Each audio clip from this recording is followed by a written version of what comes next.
નમસ્કાર, આપ જોઈ રહ્યા છો સ્પાર્ક ટુડે ન્યૂઝ। છોટાઉદેપુર વિસ્તાર આદિવાસી બાહુલ્ય ધરાવતો જિલ્લો છે, જેમાં હોળી એ દિવાળી કરતાં પણ વધારે મહત્વ ધરાવે છે।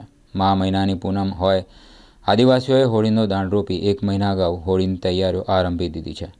આ તહેવારના વધામણા કરવામાં આવે છે અને 1 મહિના અગાઉ મહામાસની પૂનમથી હોળીને દાંડ રોપી દેવામાં આવે છે। આવનાર ફાગણ માસની પૂનમે હોળી હોય, 1 મહિના દરમિયાન હોળી પર્વ ઉજવવાની પૂર્વ તૈયારીઓ આરંભી દેવામાં આવે છે અને આદિવાસી સમાજના મુખ્ય તહેવાર ઉજવવા અર્થે થનગનાટ શરૂ થઈ જાય છે। આદિવાસીઓ દ્વારા છોટાઉદેપુર નગરમાં SS હાઈસ્કૂલ પાછળ પ્રગટાવવામાં આવતી સરકારી હોળીના સ્થાન પાસે પરંપરા મુજબ હોળીનો દાંડ રોપી વિધિવત રીતે હોળીના વધામણા કરવામાં આવતા હોય છે, જેમાં આદિવાસી યુવાનો ઉપસ્થિત રહેતા હોય છે। અત્રે ઉલ્લેખનીય છે કે છોટાઉદેપુર વિસ્તારમાંથી હજારોની સંખ્યામાં આદિવાસીઓ પર પ્રાંત તથા પર રાજ્યમાં મજૂરી અર્થે તથા ખેતીકામ માટે જતા હોય છે, પરંતુ હોળીના તહેવાર નજીક આવતા જ મજૂરેથી પરત પોતાને માદરે વતન પરત ફરતા હોય છે અને હોળીના તહેવારનો આનંદ માણતા હોય છે।